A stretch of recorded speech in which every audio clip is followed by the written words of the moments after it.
Welcome everyone to a new episode of the Media Literacy video series brought to you by Algerian Black Pearl. This is Meriem Saoud and I will be talking in this episode about critical thinking, which is one of the most important skills to have in order to be media literate. Do you remember something that I have been consistently asking you to keep in mind by the end of every episode? People who get to the end of every episode would actually know. Wink wink. It's actually to always keep asking questions. This is the phrase that I've been ending my episodes with, and it is really the phrase that maybe this entire series is about.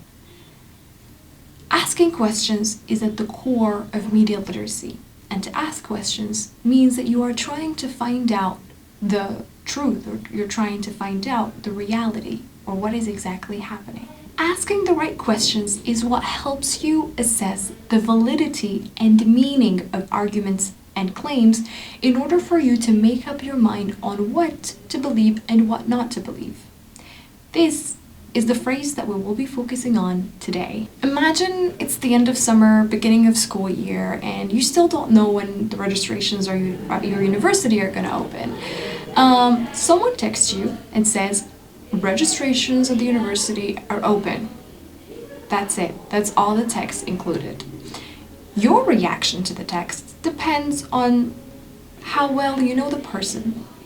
If they're your friend, then you would most likely trust them more and ask them when you two could go and register together, especially if your friend is someone who studies with you. But what if it's just a classmate that you don't really know that well, but you stay in touch? They send you a text and they say that university registrations are open. Do you instantly believe them? Or would you ask them the question where they got the information from? I think the most evident option would be to ask them where they got the information from. Does your university have social media handles where they share their official news? Because your university, students might create social media handles in the names of universities, but it doesn't necessarily mean that that's the official page where people in charge from the university are posting official updates. Is there a group for students on social media that students shared around themselves that registrations are going to be open? In that case, where did these students get the information from? These questions is what really helps you get to the accuracy of the information that your classmate has sent you. And it's exactly what critical thinking is. Critical thinking is simply to step back from a situation in order to see it from its different angles. You study the key points, the major elements, what are the sources of information presented to you, and you analyze them in order to determine how they all add up to the bigger picture. It is exactly like in a courthouse where the judge looks at the evidence for someone committing a crime or any type of felony and tries to see how all of that adds up to the entire picture in order to make the right decision. So thinking critically means that you gather the evidence that you have, put it all together with your analysis in order to form your independent and well thought out point of view. Thinking critically does not only involve being skeptical and questioning everything and not trusting anybody. That would just make you cynical. But it's actually a method of thinking about things. It's being reflective, creative, and adaptable. It's part of good thinking. Let's find out what good thinking is. Good thinking is a three-legged stool. It comprises creative thinking, strategic thinking, and critical thinking. Creative thinking is how you approach problems. It is to look at opportunities and challenges from a different perspective in order to generate new solutions and fresh ideas.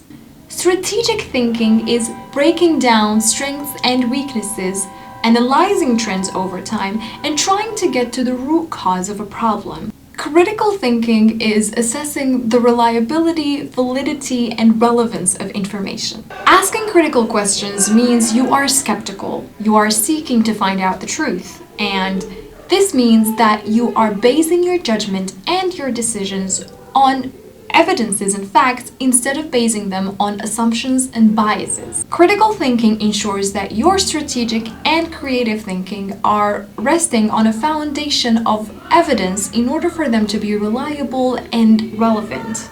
Becky Saltzman designed a mindset tool to rely on for critical thinking. She called it the RRV. The first R refers to reliability. Remember the classmate we talked about earlier who sent you a text about the registrations at university? Now, how reliable is his information or the information that he transmitted to you? How well do you know this classmate? Do they have a connection with the administration at the university? Did they provide you with a link to an announcement? Did they provide you with a document that said that showed the dates?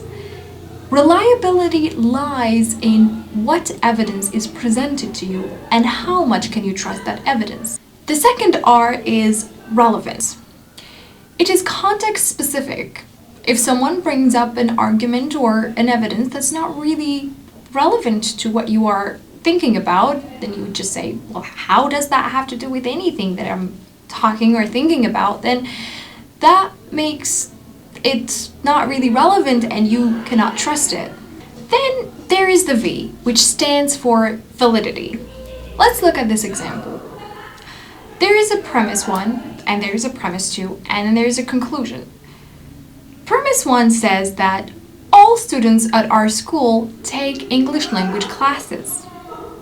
Yasmine is a student at our school. Conclusion: Yasmine takes English language classes. Is this valid?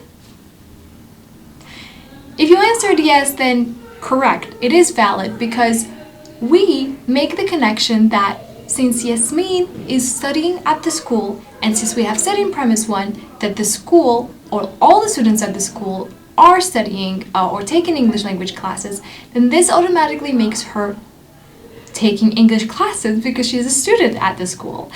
This actually reminds me, and probably reminds many of you, of some philosophy lessons that we took at high school, الكل والجزء, which, to be honest, was one of my favorite and probably the easiest lessons that I enjoyed taking in philosophy back at high school. Let's look at this one. Premise 1 is all students at our school take English classes. Yasmine takes English classes. Therefore, Yasmine is a student at our school. Is this valid? No, it's not. There is a fallacy here. It would actually be different if we said only students at our school took English classes.